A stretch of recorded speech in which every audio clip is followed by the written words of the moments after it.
Por unë kuptoj se ata kanë për të qëndruar më fort të strukur se sa kanë për të luftuar, sepse më tepër janë mësuar dhe janë të zotët të sillen e të ëndin ande e këndi se sa të luftojnë.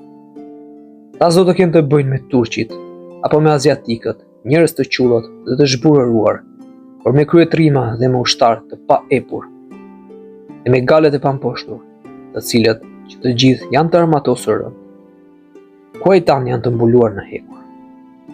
Kështu ushtarët as pak s'mund të qëndrojnë në betejë, përkundrazi, pasi të marrin Aratinë, do të grihen prej nesh dhe do t'ja arrijnë padyshim fitores dhe triumfit mbi ta. Tani Ferdinandi me të vërtet do të thyej, do të mposhtet dhe do të bjerë e do të mbetet krejt pa mbretëri. Ai tani vetëm sa e provon luftën me ne. Kjo është prova e fundit e tij. Dhe e përit s'kam për t'ja vlejtur as pak ushtar. Gjithë planet dhe ndihmat e tij do të shkojnë kot dhe do t'japin fund kësaj lufte. Qytetet, arat, çdo gjë tjetër do të jenë tuaja. Ju bashkë me fëmijët, me gratë dhe me pasardhësit tuaj do të zotroni për jetë të jetëve të gjitha. Si u dha fund këtyre fjalëve, konti Jakob prapoi për të zënë malin Segiano, por e gjeti të zënë që më përpara nga Skënderbeu. I pikëlluar fort nga kjo, thye përsëri në kamp. Pa shpresë për fitoren, që e pa se po ja kalonte Skënderbeu. Megjithë këtë si u zgjuar që ishte dhe i rrahur në punët e luftës, ndërtua nga ushtarët e vet dhe u foli, ashtu për të dhënë zemër. Shok dhe bashkëluftëtar të mi fort të dashur e trima. Sigurisht nuk duhet humbur kur besimi, as shpresa për fitore. Asgjë kundi i përfundimit s'është më i dyshim se sa në luftë, sepse çdo gjë që i përket fitores është e pasigurt dhe siç thonë, në dorë të fatit. Prandaj të lëshojmë me trimëri dhe hedhim pa frikë. Kundër armikut dhe të përleshemi sa më rep me ta, me një mënyrë që qoftë burëria që s'do t'ja di jetën, qoftë në një fat i mirë i luftës, dhe na nxjerrë më në fund, fitimtar mbi ta. Si tha këto, Piçenini kish vendosur që të mblidheshin në një vend, nga qenë e sqen forcat ushtarake, me ndihma gale dhe të fillonte me tërë ushtrim dhe me tërë fuqi të luftës kundër princerit arbëror. Pas kësaj, të dy palët porositën ushtarë që të bënin gati armët dhe zemrat e tyre për ndeshjen për fundimtare, me qëllim që fitimtarin Duka Johan apo mbreti Ferdinand, kushta kish fat të sudonte në Apuli, jo vetëm për një ditë, por për gjithmonë.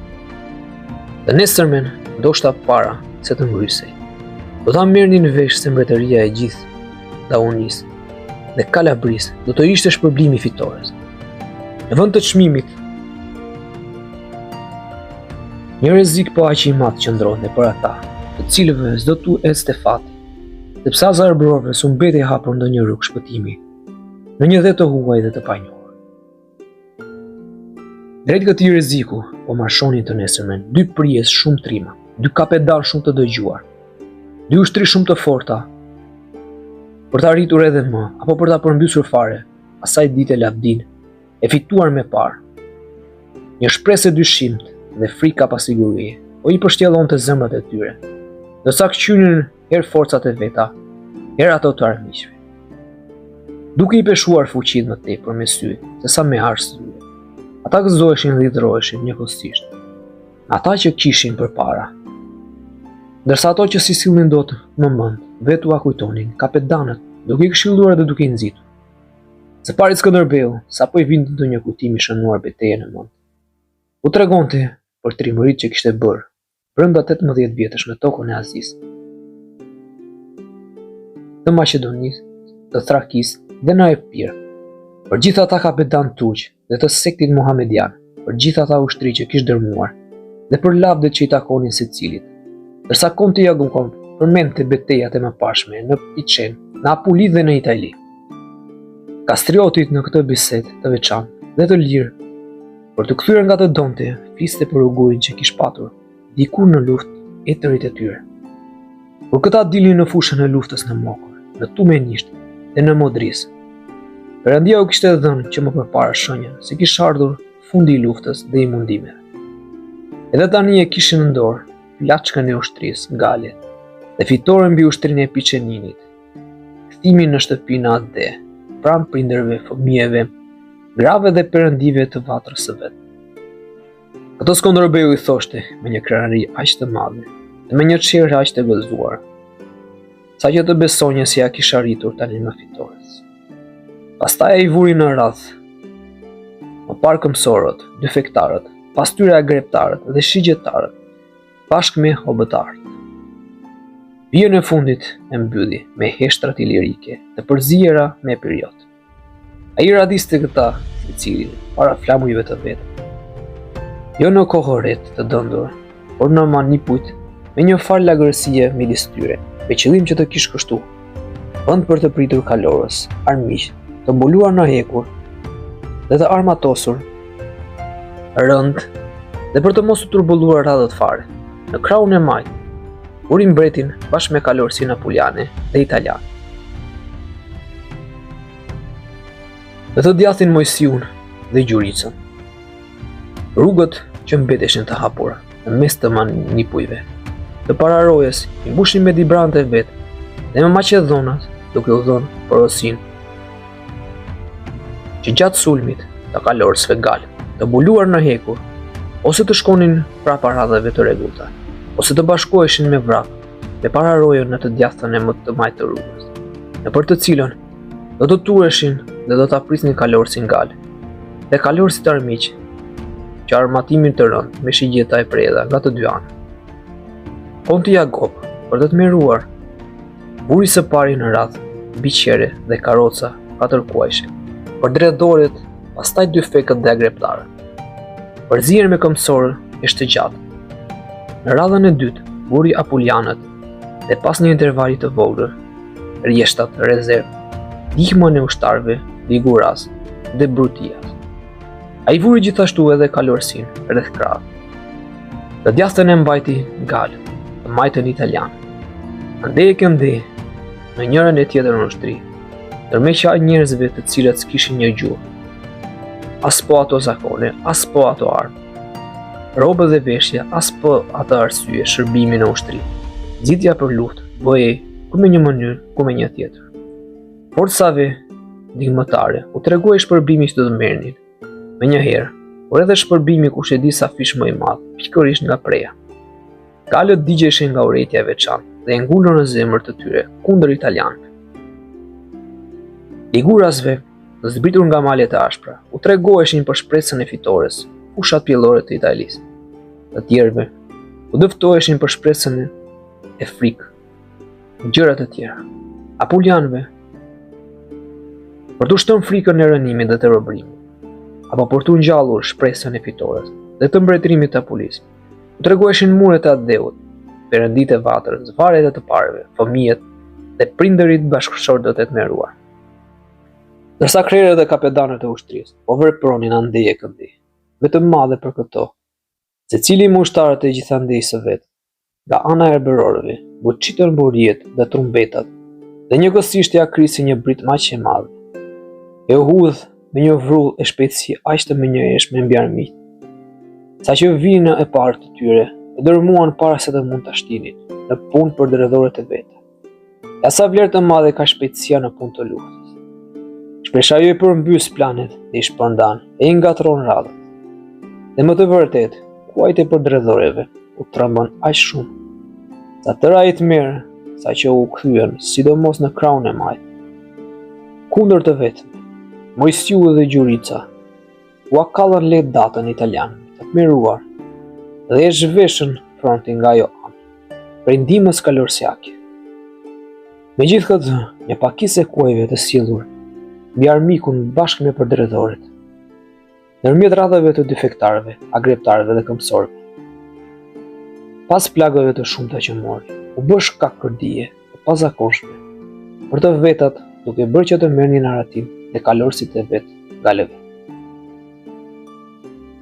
Në krahun e djathtë, mbreti Ferdinand, kur i pa armiqt të turbulluar, u kalli tmerrin me goditjet që u bëri. Vija e Apuljanëve kishte mbetur nga të dy anët pa kalorës. Prandaj si komsor, Ajo s'mund të bazohej në përleshje, as nga shpresa, as nga fuqia. Arbërorët i shkullën me një herë që me sulmin e parë radhët armike nga vendi. Pastaj vazhduan të shtynin me krah e mburoj dhe i sprapsën gjë në një farë vendi, sikur më të mos u kundërshtonte kusht, duke i shtyrë të parët dhe pararorën. Kur i pan radhët të sprapsura, një herë e mirë, gjë që bënte ta goditje edhe më me forcë armike. Ta goditën ushtrin ndihmëse të armiqve. Aq sa apuljanët dhe ligurët nuk mund të qëndronin dhe u detyruan të rriqeshin përpara atyre që i godisnin. Prandaj forcat ndihmëtare solën me një herë, shpinën dhe pasi u kthyen mbi të vetët, pjesë u futën në vijën e dytë, një pjesë u futën në ata që s'donin të pranonin kështu, që ndërsa më parë nuk u ndihmuan, tani u përjashtuan dhe kati bëheshin dy betejë të përziera. Sepse apuljanët ishin të shtrënguar, të përlesheshin, edhe me armiqt, edhe me të vetët. Ta nuk donin të përlesheshin dhe të pranonin në radhët e veta ushtarët të tmeruar dhe të zemëruar, që kishte hyrë data nga plagët dhe aratia. Prandaj pasi i dëndësuan radhët, u nxuan jashtë betejës nëpër krahët dhe fushën e zbrazur për qark, me qëllim që të mos turbullonin radhët e vendosura dhe të pasënuar. Por forcat ndihmëtare kishin mbushur vendin, u qëndronin më parë, me një kërdhi aq të madhe njerëzish dhe armësh, sa që ishte me zor të kaloje përmes atij vendi sa e sa përmes armiqve më të dobët. Prandaj ata të vijës së parë, të cilët ishin të armatosur me heshta, duke e ndjekur kështu armikun përmes tivatave të kufomave dhe të armëve dhe përmes përenjve të gjakut, i ngatëruan edhe flamurët, edhe radhët. Flamurët të agreptarëve dhe të shijetarëve, duke parë vijën para tyre të shpërndarë. Filluan të lëkundeshin, gjë që kur e vuri re Skënderbeu, urdhëroi të jepë shoj, për të armatosur me heshta që të ktheheshin prapa, dhe pasi kaloi të plagosurin në vijën e fundit. I shkuri agreptarët dhe shijetarët nëpër krah, me qëllim që qendra e shtarëve dhe ishte më e siguruar dhe më e qëndrueshme. Pështyja filloi përsëri një përleshje të re. Luftimi ishte ashpër dhe betejë shumë e madhe nga të dy anët. Bien jo pak. Ndeshja zgjatej nga të dy anët për tërë ditën. Marsi. Kolovitet, fitoria priret her këndej her andi. Dhe kjo sepse përballë ndodheshin armiq të vërtet, që i kishin të barabartë edhe llojin e armëve, edhe përvojën ushtarake, edhe namin e trimërive. Të dy palët kishin shpresa të mëdha, por ishin edhe në rrezik të madh. Për Skënderbeu qëndronte më lart nga numri dhe nga guximi. Prandaj u kishte dhënë tani më dërmën kalorësve të armatosur lehtë. Kishte shpartalluar tani me ata të mbuluar në hekë. E pasi u kishte shtyr vijën e parë, u luftonte tani më në të dytën. Mojsiu dhe Gjurica, pasi i ndoqën gjë në një farë largësie, kalorësit e sprapsur, kthyen prapa në kohë dhe u lëshuan në sulm kundër vijës armike. Përballë. Ky sulm me kalorësve më në fund e dërmoi armikun. Shumë rrethuan apo u vran njëkohësisht. Të shpërndar nga aratia nëpër fushat që shtrihej përreth, ata u shojtën kudo nga kalorësia armike që i rrethonte nga të katër anët. Mëse 4.000 apuljan dhe shok të tyre u vran atë ditë. 1.000 pothuaj u zun të gjallë, bashkë me 24 flamur ushtarak. Ka fitimtarët ran afër 1.000. Konti Jakob bashkë me dukën Jan u zhduk e spa nga ikun atë rebesh me pak ushtar. Pasi i bëri paras të largoj nga beteja të gjithë provat dhe gjatë përleshjes edhe para saj, dhe pasi arriti sipas prodhimit të vet Skënderbeut dhe të gjithë atyre që ishin të rrahur në punën e luftës, një lavdije si ajo. Ato dy tu pas se ai e kishte rishtuar ushtrin me një mjeshtëri të rrallë, me të vërtet, në vit të para i vuri për dredhoret, që të sulmonin me furi, atje ku se priste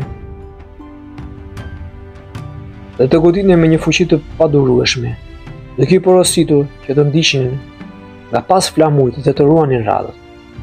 Ato kishin edhe shpresën më të madhe për të frenuar arbërorët dhe periodët. Pastaj i vuri para vijës së galeve, forcat ndihmëtare, me qëllim që këto të përbëra nga një përzierje kombesh të ndryshme, që nuk i përmbante besa, por roga të mos kishin rrugë të lirë për të tërhequr dhe për të ikur. Njëkohësisht, duke parë të parat sulme të armiqve, i lidhin ata. Dhe në mos gjë tjetër, ato pitnin në shpatën kundërshtare, një palë me predha, një palë me plagët e veta. Në këtë rast ushtarët galë, dhe përtia të Zot, sa edhe të tjerë në çdo gjë, por të radhitur siç ishin me një mënyrë për të përlesheshin, të pacënuar me armiq të raskapitur e të plagosur. Kishte çdo shpreh që të dinin fitimtar apullianët.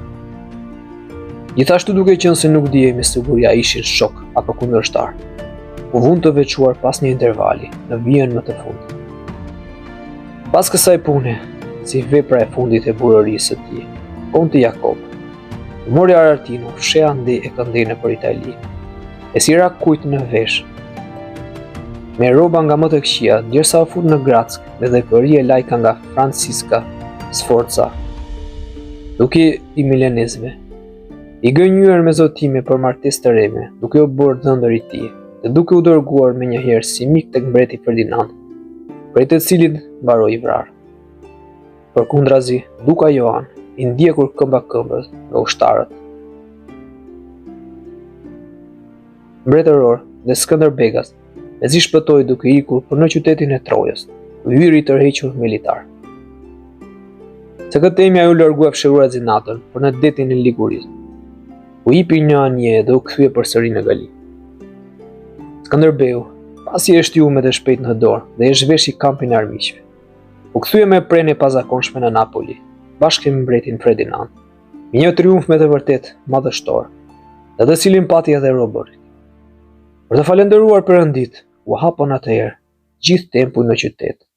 U bën lutjet dhe për 3 ditë me radhë, u zhvilluan lodra gjithfarësh, u bën publikisht gostira kudo nëpër qytet.